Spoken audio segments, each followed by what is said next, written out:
every time you wake up between 3 a.m. and 5 a.m. ከሌሊቱ 9 ሰዓት እስከ 11 ሰዓት ባለው ጊዜ ውስጥ በድንገት የምትባንኑ ከሆነ በፍጹም አጋጣሚ እንዳያመልጣችሁ። ብዙዎች ስለሞቃቸው ወይም ለሽኝት ብቻ ይመስላችኋል። እውነታው ግን ከመንፈስ ዓለም የተላከ ታላቅ መለኮታዊ ጥሪ ላይ ናቸው። ከሌሊቱ 9 ሰዓት እስከ ሌሊቱ 11 ሰዓት ከተኛችሁበት በድንገት የምትነቁ ከሆነ እነዚህ 3 ነገሮች ማድረግ ይጠበቅባቸዋል። በመጀመሪያም ለምን በእነዚህ ሰዓታቶች መካከል እንደምትነቁና እንደምትነሱ ልነግራችሁ ፈልጋለሁ። ምክንያቱም የበለጠ ባወቃችሁ ቁጥር ማድረግ ያለባችሁን ጠንቅቃችሁ ታደርጋላችሁ ብዬ አምናለሁ። አንድ ነገር ላረጋግጥላችሁ እወዳለሁ። ከሌሊቱ 9 ሰዓት እስከ 11 ሰዓት መካከል ባለው ጊዜ ውስጥ ስትነቁ በፍጹም በድንገት ወይም ደግሞ በአጋጣሚ እንዳልሆነ፣ እንደነዚህ ያሉ ነገሮች የሚከሰቱት ከመንፈሳዊ ዓለም ጋር ግንኙነት ማድረግ ስትጀምሩና ከስጋዊ ዓለም መውጣት ስትጀምሩ ብቻ ነው።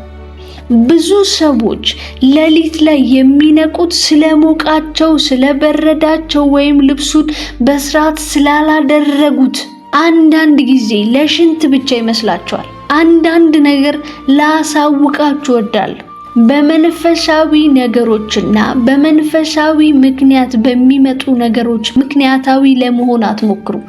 በተደጋጋሚ በእነዚህ ሰዓታቶች ውስጥ የምትባንን ወይም የምትነቁ ከሆነ በፍጹም አጋጣሚ ወይም ደግሞ ስህተትም አይደለም፣ ይልቁኑ ለአንድ ታላቅ ጥሪ የተጠራችሁና የተፈለጋችሁ ስለሆነ ብቻ ነው። ያዕቆብ ከመላእክት ጋር የታገለውና የመላ ዘሩ የተቀየረው ኢየሱስም በባህር ላይ እየተራመደ በዚያ ሰዓት ነበር። ይህ የብርሃን መውጫ የባርኮት ሰዓት ቢሆንስ? ደግሞም ነው። ጠላትም ዋነኛ ኢላማዎቹን የሚታይበት የጨለማ ሰዓት ነው። አያችሁ፣ በመንፈስ ዓለም ውስጥ ጠንካራ የሚባሉ ክርስቲያኖች አብዛኛው ጊዜ በ24 ሰዓት ውስጥ ባለው ቀን ውስጥ 8 የጸሎት ሰዓት አለ። 4ቱ ቀን ላይ የሚጸልይ ሊሆን 4ቱ ደግሞ ምሽት ላይ ነው። አያችሁ፣ በመንፈስ ዓለም ውስጥ ጠንካራ የሚባሉ ክርስቲያኖች አብዛኛው ጊዜ በ24 ሰዓት ውስጥ ወይም ባለው ቀን ውስጥ 8 የጸሎት ሰዓት አለ። 4ቱ ቀን ላይ የሚጸለይ ሲሆን 4ቱ ደግሞ ምሽት ላይ ነው። አያችሁ፣ ታዲያ ከ9 ሰዓት እስከ 11 ሰዓት ከሌሊቱ ያሉት ሰዓቶችን የጸሎት መግቢያ ወይም ደግሞ የመጨረሻው ሊሆን ይችላል። ብዙ ጊዜ ሰዎች ወይም ክርስቲያኖች በዚህ ሰዓት የሚጸሉ የመጨረሻ ጸሎት ይሉታል። አንዳንዶች ደግሞ የማለዳ ጸሎት ይሉታል። አያችሁ፣ በመንፈስ ዓለም ውስጥ የእግዚአብሔር ልጆች በዚህ ሰዓት እንዲጸልዩ የሚመደቡ አሉ። እነዚህ ሰዎች በእግዚአብሔር የተመረጡ ሰዎች ናቸው። አንደኛ፣ አብዛኛው ጊዜ በዚህ ሰዓት ውስጥ የሚደረግ መለኮታዊ የሆነ መንፈሳዊ ጉብኝት አለ። አብዛኛው ጉብኝቶች በእንደነዚህ ሰዓት ውስጥ ይከናወናሉ። የብቻ ሳይሆኑ አብዛኛው ሰው መለኮታዊ የሆነ አቅጣጫ በህይወታችሁ ላይ የሚቀበሉበት ሰዓትም ጭምር ነው። በመጽሐፍ ቅዱስ ላይ ያለው ክፍል ያዕቆብ ከእግዚአብሔር መልአክ ጋር የተላፋበት ሰዓት ራሱ በዚያ ሰዓት ውስጥ ይገደባል። ዘጸአት ምዕራፍ 32 ቁጥር 24 ላይ እንዲህ ይላል፣ ያዕቆብም ግን ለብቻው ቀረ፣ አንድም ሰው እስከ ንጋት ይታገለው ነበር ይላል። አያችሁ፣ ከዚህ ጊዜ በኋላ ያዕቆብ መለኮታዊ የሆነ ጉብኝት በህይወቱ ላይ ሆነ። የራሱ ብቻ ሳይሆን የልጆቹንና የመላ ዘሩን ማንነት ህይወት የሚቀየር ታሪክ ሰራ። በሌላ በኩል በጥናት ኢየሱስ ክርስቶስ በውሃ ላይ የተራመደበት ሰዓት በዚያ ሰዓት ውስጥ ነው ተብሎም ይታመናል። ይህ ብቻ አይደለም። ብዙ የመጽሐፍ ቅዱስ ትልልቅ ክፍሎችና ዕለት ተዕለት የምናሳያቸው ክፍሎች የተደረጉት በኩለ ሌሊት በዛውኑ ሰዓት ውስጥ ነው። ይህ ሰዓት የሆነበት ምክንያት በፍጹም አጋጣሚ ነው ብላችሁ እንዳታስቡ። በመጽሐፍ ቅዱስ ሆነ በመንፈሳዊ ዓለም ላይ አጋጣሚ ወይም በስህተት የሚባል ነገር ፈጽሞ የለም። ሌላው ይህ ሰዓት የምታውቀው የባርኮት ሰዓት እንደሆነ ነው። ትንቢተ ኢሳይያስ ምዕራፍ 60 ቁጥር 1 ላይ ብርሃንሽ መጥቷልና የእግዚአብሔር ክብር መጥቶልሻልና ተነሺና አብሪ ይላል። በተጨማሪም በሌላኛው ምዕራፍ ደግሞ ይህ ሰዓት የጨለማ ሰዓት በመባል ይታወቃል።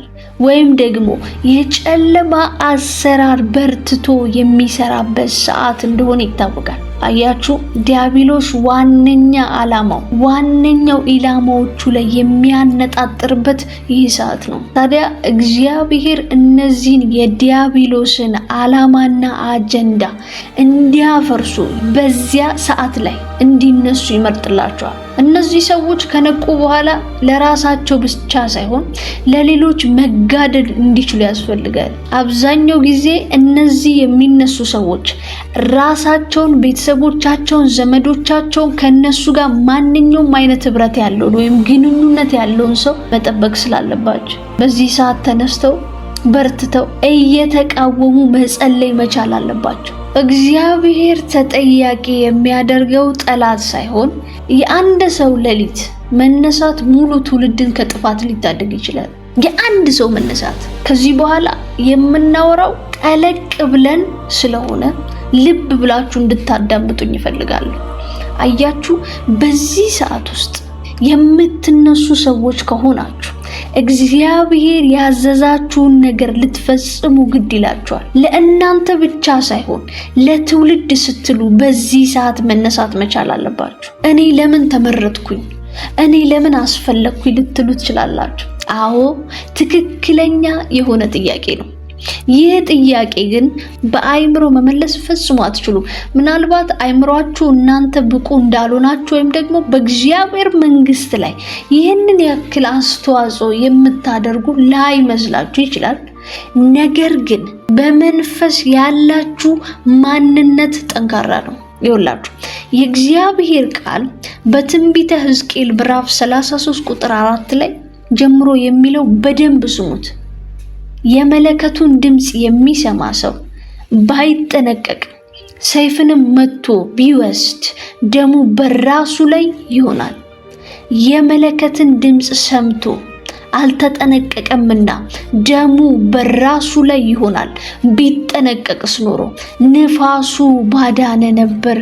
ጉበኛውን ግን ሰይፍ ሲመጣ ቢያይ መለከትንም ባይነፋ ህዝቡን ባይጠነቀቅ ሰይፍም መጥቶ ከነሱ ጋር አንድ ሰው ቢወስድ እሱ በኃጢአቱ ተወስዶ ደሙ ግን በጉበኛው እጅ እፈልጋለሁ። አንተም የሰው ልጅ ሆይ ለእስራኤል ቤት ጉበኛ አደርጋለሁ። ከአፌ ቃል ስማ፣ ከኔም ዘንድ አስጠነቅቃችኋለሁ። አንድ ነገር ልብ በሉ።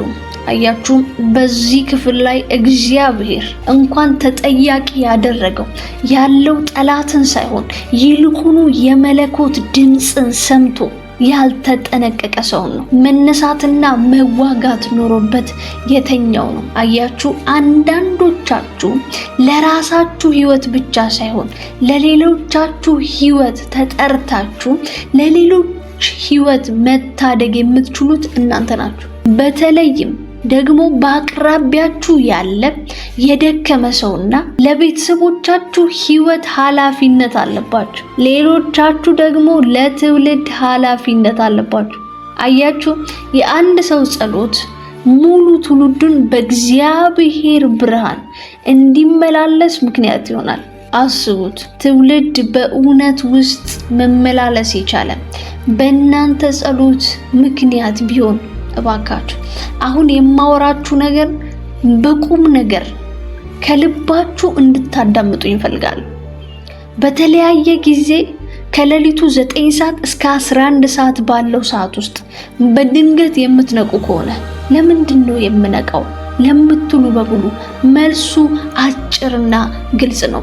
የተመረጣችሁ ናችሁ፣ ጉበኞች ናችሁ። ስለዚህ ከአሁን በኋላ ምን ማድረግ እንደሚኖርባችሁ በተከታይ እንመለከታለን። ሌሊት ተነስቶ የሚጸልይ ሰው ትልቅ ስህተት የእግዚአብሔርን ድምጽ ሳይሰማ ዝም ብሎ አየር ላይ መተኮስ ነው። ህልማችንን መርምሩ። እግዚአብሔር በሌሊት ራእይ ጆሮአችሁን ይከፍታል። የመጀመሪያው ማድረግ ያለባችሁ ነገር ከነቃችሁ በኋላ በመጨረሻ ጊዜ ያለማችሁትን ህልም ለማስታወስ ሞክሩ። አብዛኛው ጊዜ በእነዚህ ሰዓታቶች ውስጥ የሚነቃ ሰው አንድ ህልም ካየ በኋላ ነው በድንገት ባኑ ሊነቃ የሚችለው። አብዛኛው ጊዜ እነዚህ ህልሞች ትልቅ መልእክት ይዘዋል። ምክንያቱም እግዚአብሔር በህልሙ በኩል ይናገራል። ህልማችሁን ማስታወስ ከቻላችሁ ከዛ በኋላ ለምን እንደምትጸልዩ ትረዳላችሁ። ብዙ ጊዜ ሌሊት ተነስቶ የሚጸልይ ሰው የሚያደርገው ስህተት የእግዚአብሔርን ድምጽ ከመስማቱ በፊት ይጸልያል። ነገር ግን ሌሊት ላይ ብዙ ጊዜ ሰዎች የሚነቁት የሚነሱት ስለተወሰነ ነገር እንዲጸልዩ ስለሚፈለግ ብቻ ነው። አያችሁ፣ ሌሊት ከተነሳችሁ በኋላ መተኮስ ያለባችሁ ስፍራ ለይታችሁ ማወቅ አለባችሁ። አለበለዚያ አየር ላይ ብቻ ስለተኮሳችሁ ትችላላችሁ ማለት አይደል። ነገር ግን አነጣጥራችሁ እግዚአብሔር ስለፈለገው ጉዳይ ብቻ መጸለይ መቻል ማለት ነው። ቀጥታ የጠላትን ምሽግ ላይ መተኮስ እንደማለት ነው። ያ ደግሞ ቀጥታ ለአሸናፊነት ይመራቸዋል። ተመልከቱ፣ መጽሐፈ ኢዮብ ምዕራፍ 33 ቁጥር 13 ጀምሮ እንዲህ ይላል፣ አንተ ለቃሌ ሁሉ አይመለስልኝም ብለህ ስለምን ከእነርሱ ጋር ትከራከራለህ? እግዚአብሔር በአንድ በሌላ መንገድ ይናገራል፣ ሰው ግን አያስተውልም። በህልም በሌሊት ራእይ በከባድ እንቅልፍ ሰዎች ላይ ሲወድቅ በአልጋ ላይ ተኝተው ሳሉ በዚያን ጊዜ የሰዎች ጆሮ ይከፈታል። በተግሳጽ የሚያስደነግጣቸውን ነገር ይመለከታሉ። እግዚአብሔር ሲያወራ ማስተዋልን እንጠይቅ። እግዚአብሔር ሲያወራ ማስተዋል እንዲኖረን ዘንድ መጸለይ ይገባል። እጅግ በኃይል መጸለይ ይገባል። አያችሁ፣ በዚህ ክፍል ላይ በግልጽ እግዚአብሔር በህልም በሌሊት ላይ ሰዎች ተኝተው እንደሚናገር በግልጽ እየተናገረ ነው። ህልማችንን ችላ ማለት በምክንያታዊነት ብቻ ማለፍ ወይም ደግሞ በድካም የመጣ ነው ወይም ቅዠት ነው ያላችሁ ማለፍ ተገቢ አይደለም። ህልሞቻችሁን ልትመረምሩ ይገባል። አያችሁ፣ አንዳንድ ህልሞች ትንቢታዊ ህልሞች ናቸው። አንዳንድ ህልሞች ራእይ ተኮር ናቸው። አንዳንድ ህልሞች ደግሞ አቅጣጫና ምን ማድረግ እንዳለባችሁ የሚመሯችሁ ናቸው። አብዛኛው ትርጉም ያለው ህልም ብዙ ሰዎች ትርጉም የማይሰጥ ቅዠት ነው ብለው ያልፉታል። ነገር ግን ይህ ልክ አይደለም።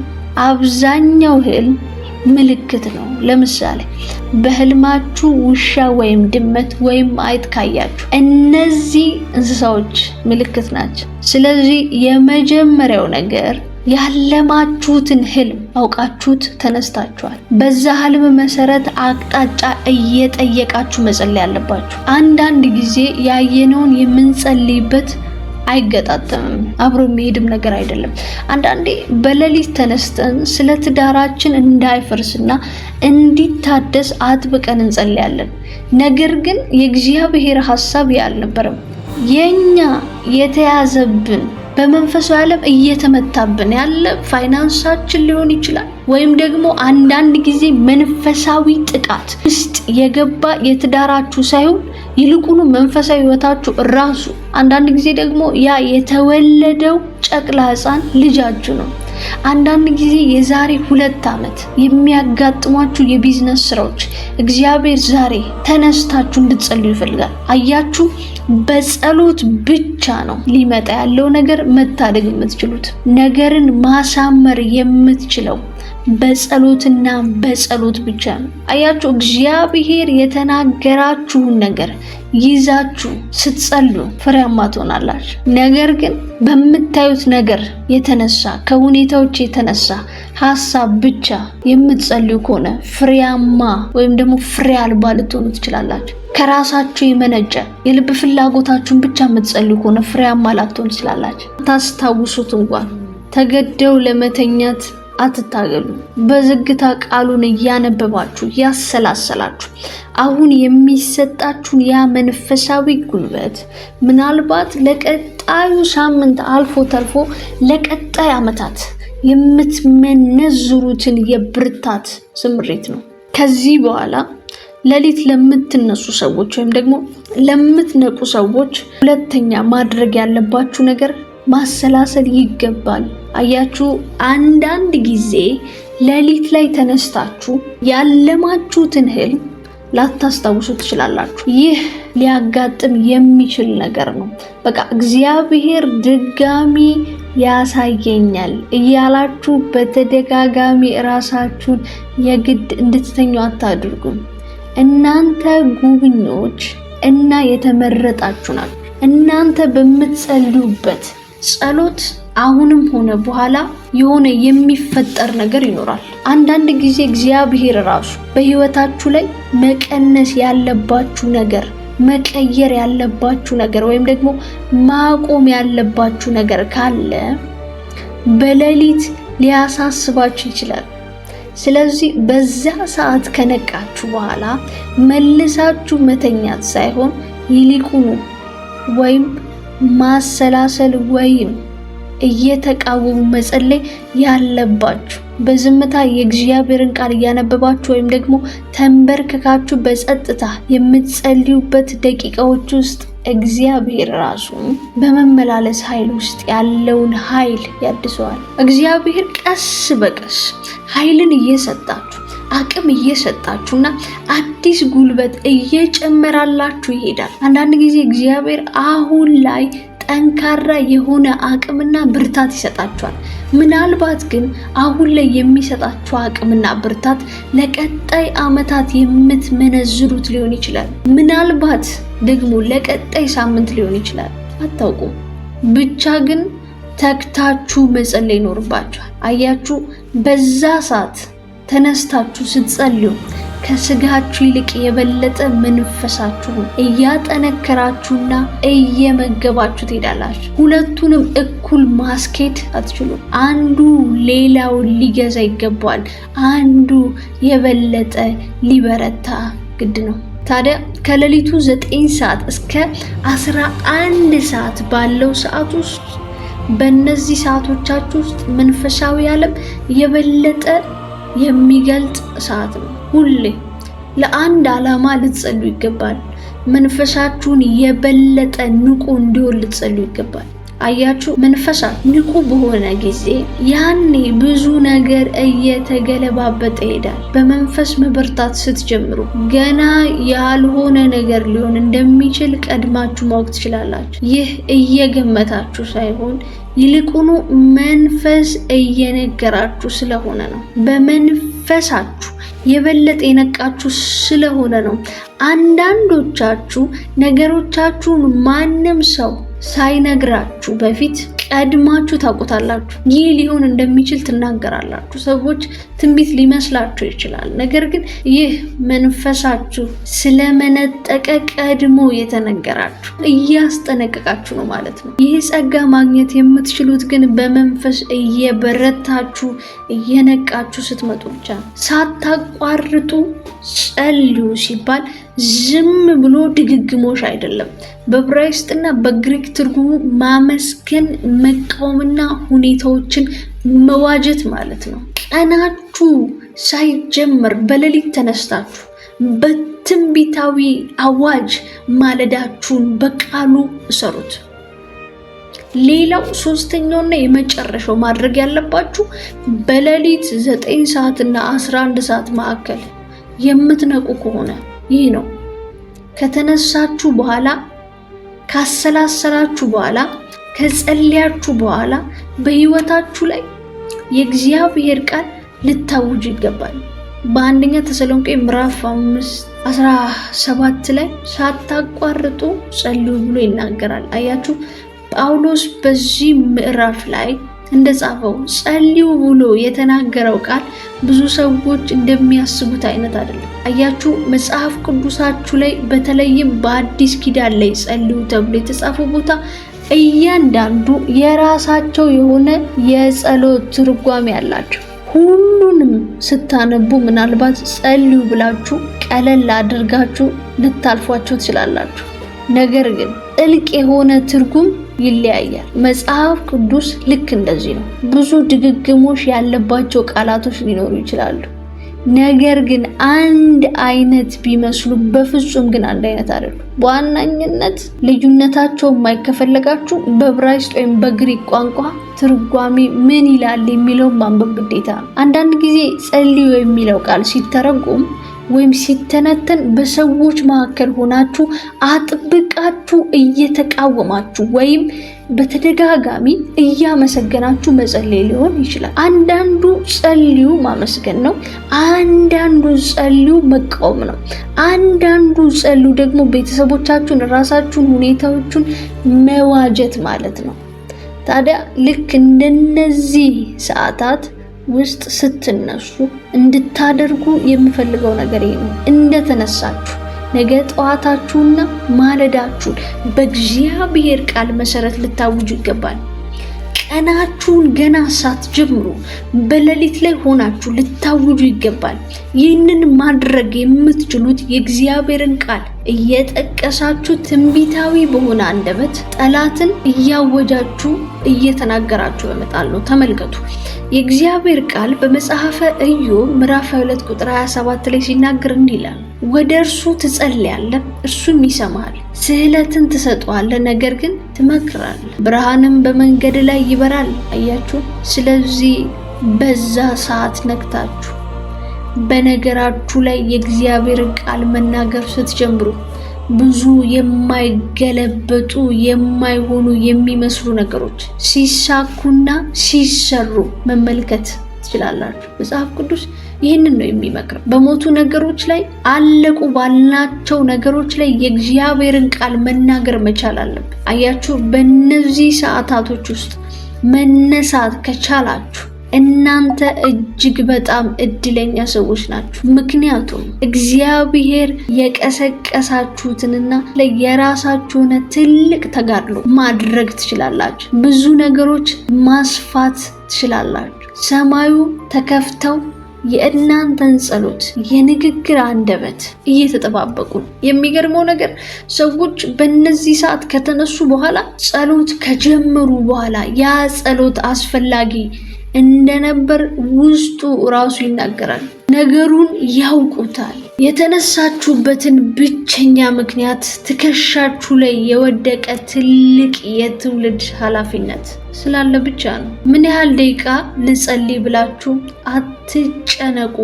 ጉዳዩ በመንፈሳዊ ዓለም ማህተብ ሲያገኝ ውስጣችሁ ፍጹም ሰላምና ነፃነት ይኖረዋል። አንዳንድ ነገር ግን ደጋግሜ ልንገራችሁ፣ በፍጹም ያለ ምክንያት በነዛ ሰዓቶች መካከል ልትነሱ አትችሉ።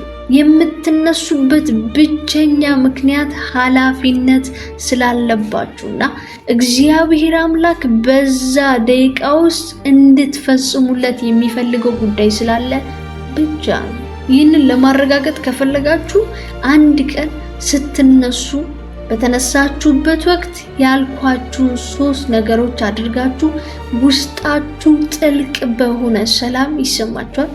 ነፃነት አእምሯችሁን ይወርዳል። ያ ትልቅ መንፈሳዊ ማረጋገጫ ይሆንላችኋል። መቼ ማቆም አለብኝ? ጸሎቴን ከጀመርኩ በኋላ ለምን ያህል ደቂቃ ልጸልይ ብላችሁ የምትጠይቁ ከሆነ እርሱ መንፈስ ቅዱስ ይመራችኋል። መች ማብቃት እንዳለበት ውስጣችሁ ራሱ ይነግራችኋል። አንዳንዶች ከነቁ ልክ ጉዳዩን ክብደቱን ለሰዓታት ሊጸልዩ ይችላሉ። አንዳንዶች 45 ደቂቃ ሊሆን ይችላል። ሌሎች 30 ደቂቃ ብቻ መጸለይ ይጠበቅባቸዋል። ሌሎች ደግሞ 10 ደቂቃ ቢጸልዩ በቂ ነው።